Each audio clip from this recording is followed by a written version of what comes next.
landing of the first recorded Africans to come to English North America. And it is beginning today of a celebration this weekend, and it's going to be fabulous. So if you happen to be near Fort Monroe, you're on 64, come on off of Woodland Avenue, take a detour, come on by and watch us do the show live.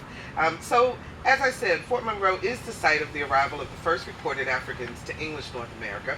Now, that happened in 1619 and is one of three key events that year that helped shape America. 1619 was also the year of the first representative legislative assembly in the New World. Women had a significant impact on the Virginia colony, and the first English Thanksgiving was held. Now, did you learn all this in your history class? We're going to talk about that. We have a lot to talk about on this Another View history lesson, so let's meet our guests. Glenn Oder is the Executive Director of the Fort Monroe Authority. Hey, Glenn, welcome back. Thank you. It's always nice to be with you, Barbara. Absolutely. We're so glad to have you here. Terry Brown is the new superintendent of the Fort Monroe National Monument. Hello, Terry. Hey, how are you? Great. Nice to meet you. Likewise. Thank Absolutely. Tina Rollins is the director of the Hampton University Library. Hi, Tina. Hi, Barbara. How are you? I'm great. Welcome. And Vanessa Thaxton Ward is the director of the Hampton History Museum. How are you? Hampton University. Yes, ma'am. Hampton University. Hampton University Museum. How I'm are great. you?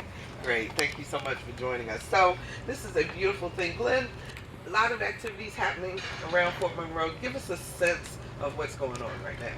Well, it's very exciting. I mean, behind us, the tents are going up, and you see the golf carts going up and down the road as they're ferrying, supplies here and there. There's lots of infrastructure that is going to be temporarily installed so that we can have people come to Fort Monroe and experience the launch ceremony that's going to be tomorrow at noon, but also early in the morning there's going to be Project 1619, which is the founding. They created the founding ceremony where we begin to tell the story of the first Africans that arrived here. And so, it's an interesting topic because while what I've described almost sounds like a festival atmosphere, this is not a festival celebration. At least that's not the direction we're heading. It's more of a commemoration. This is an issue, a subject that we want to commemorate, we want to study, and we want to use the next 4 years, starting with this year, we want to use the next 4 years to educate the public about the importance of this day, what it meant to our country when these first Africans arrived here, and what it has meant over the last 400 years. This is a generational opportunity that we don't want to miss. And there's been a lot of work that's led up to this, but now as we get started on this, we really want the public to be engaged. We want to find out how the public wants to participate. We think this is just going to be an incredible opportunity for our country to have a discussion that perhaps we've never had before, or we've never had it like we can have it now.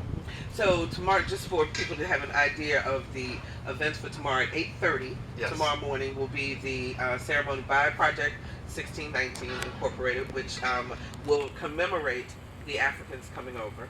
Yes, correct? there'll be a naming ceremony early in the morning, then a little bit later it will be followed by a prayer service, and then later on there'll be a libations service that will take place, and all that will happen between 8:30 and 11. It'll be it's a ceremony that just continues, and so that will be going on till 11 o'clock. Then at 11 o'clock we begin to transition the bandstand area, or the gazebo that we call it, there in Cottonville Park. We'll begin to set up some additional chairs and transition that over, and at noon the governor, who also will have attended part of the Project 1619 ceremony, the governor will be coming out with some dignitaries and a national speaker, and we're going to be doing the launch event at noon for all of the 2019 commemoration, which I think is exciting that the State 2019 Commission chose African Arrival Day as the day that they wanted to do the launch for the three events plus the African arrival that you just described. Absolutely. So people can come out. It's free. Yes. Everyone should just come to Fort Monroe and participate. So Terry, let me ask you, as the new superintendent of the Fort Monroe Monument, what does this mean to you in terms of what you want people to know about Fort Monroe? Thank you. It's nice to be here. And welcome to the area, by the way. Thank you. I migrated from Massachusetts about a month ago, so very new. Coming down here is very special because I'm not sure if the community understands what's here. This is the first arrival, and having a national park in your backyard is really significant. And I like to take this opportunity to kind of define what our mission is a little bit. And most people think of national parks as these western landscapes, Grand Canyon, Yosemite. But a national park is a scenic and historical area that's protected by the government, and generally is set aside for the public and to provide safety for wildlife. If you add the word service to that, national park service, our job is to protect, manage, and what we call interpret the history. And when we interpret the history, that means we have to set aside this land and explain to people why it's important. And it's really important for people of color in particular to visit, especially a place like this. I mean, I think I looked at numbers from 2011, 22% of minorities visited national parks. Yeah, Ken Burns did a huge documentary a couple of years ago on the national parks, and that was one of the points that came out, is that African Americans tend not to go to national parks. Why do you think that is? Some of it is bad advertising on our part. Some of it is, if I had to be honest, I think some of us are fearful of going out in the woods. Because I think that's part of our recruiting hiccups, is because when I was called into the Park Service, I had to go into the mountains. I didn't see anyone who looked like me. I saw bears and buffalo, and that was a challenge. But I can imagine. you know, after 2 weeks of hiking, canoeing, and fishing, and I got a paycheck, well, You were sold. I was sold. So. But it's a wonderful experience, and I'm hoping to educate the community here about what's in their backyard, because if they do not protect this, it will leave. So we've been talking about the fact that this is the first recorded landing. Tina, I'm going to ask you about some of this history. So for those who may not have learned this in school, because as I think back to my growing up through in Baltimore, I learned about Massachusetts. I learned about Jamestown. I didn't know anything about Fort Monroe. So tell us the history of this. Well, the history of Fort Monroe, and more specifically the first landing, it can actually be traced back to around August 20th, 1619, when the first 20 and some odd Africans, as it's always referred to, it was reported that they landed here at Fort Monroe. And there's always a little ambiguity whether they were contraband, whether they were slaves or free, and whether some of them actually had some sort of European training, whether they knew the customs and things about Europeans. So the Africans came ashore at Port Comfort, which is now present-day Fort Monroe. And as we know, President Obama actually declared this a national monument in 2011. So those Africans really came from different places, Angola, and they were aboard different ships. There's other stories concerning how there was a Spanish And there was a battle Spanish ship that came Spanish, to Florida, yes, right? Yes, Okay. yes. So there's always that talk, and we know that the valuable cargo actually came on a Portuguese merchant slave ship, and there was a fight and everything. And it's always different stories that you get, and those stories all land here at Port Comfort, and those are the type of stories that we want to tell that haven't been told in those history And books. so we do know that once they came here and embarked, they were then sold as indentured servants. They were then, Is that right? Yes, they were then Okay. sold as indentured servants, and then it always comes into the fact that they became slaves. So Vanessa, why is it that we didn't know this history before? And I'm so glad you asked me that, because I wanted to kind of ties into what Terry was saying, why African Americans don't go to national parks. So often I think, well, one, I don't think scholars have really thoroughly researched. As Tina has said, there are different versions of what has happened. So there's more scholarship now on the real story. And there is a fear, I think, for African Americans to go to national parks, as well as to museums and maybe to some libraries, because they don't see themselves reflected in that history, because it's his story.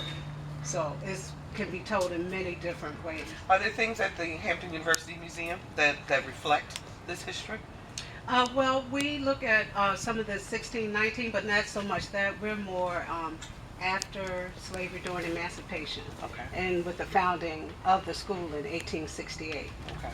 And we're going to come to that Right, because Fort Monroe also played a role in terms major of the role, yeah. emancipation of slaves. But I want to ask each of you to respond to this quote, because I'm very curious as to what you all think about this. So, Senator Thomas K. Norman Jr., he's the 2019 commemoration co-chair, and he had this to say about 1619. He said, "The year 1619 is a landmark for the United States, and especially for Virginia. Three cultures, American Indian, English, and African, began forging the seeds of democracy, diversity, and opportunity." Do you agree with that statement? I mean, when you think about what had happened to the American Indian and to Africans, later African Americans, was this really the beginning of the forging of that, or did we have to work a little while before we got there? Well, I think you certainly have to consider what is a beginning. There are you can certainly say that it was a beginning. It wasn't a beginning where that everybody was on equal terms, and that's what has taken so long. So, was it a beginning? Yes. Was it a beginning where all of these cultures were working together harmoniously? No, it was not. And that's been an interesting journey for me as a legislator and somebody who's lived my entire life on the peninsula and so forth. To come to Fort Monroe and to begin to learn this story, because I didn't hear this story, when I was growing up, and so to realize the story, virtually this revelation of how it began. It has been an eye-opening experience for me. It has caused me to see many things in a different light. I will tell you that when I was a legislator, one of the things that I learned was be very proud of the fact that you're part of a 400-year continuous body. I mean, it wasn't taught to us, but you felt it. And then as I have come here, and as I have began to get involved in 2019, I'm beginning to think, that first legislative body, wasn't quite exactly what the body is that we have today. It was the one where, women were recruited. It's the one where we took land away from the native people. It's the one where, where Africans were enslaved. So it's not quite the same. It's a different perspective, and it's a different mindset that I think that that I know that I am growing into. And that's Yeah, I definitely agree. It depends on who's looking at the story and who's telling the story. And I think it's all relative. Because you could say the Native Americans were very welcoming and may have been harmonious, and then things happened. Yeah. Right. And so the more scholarship, the more this story is put out by Fort Monroe, the National Park, Hampton, and everyone. So it's important that we're having this commemoration so that people can begin to learn, and definitely it needs to be incorporated into the school books. And Tina, isn't this an opportunity then for, as I think Lynn said earlier, generations to be able to come, or one of you said, for generations to be able to come and actually really start to learn more about our history? And why is it important that we know about our history? Well, absolutely, Barbara. It's important that we know about our history so that we can set a blueprint and a foundation for our future generations. I've been on this, I've been talking a lot in our library circles and our literary circles about how it's imperative that as cultural organizations we retain this history. We get those stories. We make sure that we include not only those state and federal agencies that tell this story, but also those grassroots organizations who have done the research. And we want to get their stories. We want to include them also. And what we're doing now at Hampton University, especially the museum and the archives, we're beginning to do things with digitization. We're increasing our digital scholarship and our digital footprint so that we will be able to not only have this information in-house for researchers, but for the entire world to see, so that we can get them to visit Fort Monroe and get them to come to the national parks and make sure that we're telling our history, because it's so imperative to do that, because if our history is with us, we can tell it, and we can make sure that they know the importance of our history. We can be proud as Virginians, as African Americans, and really develop people who are so proud of their history, and make sure that they know where they come from.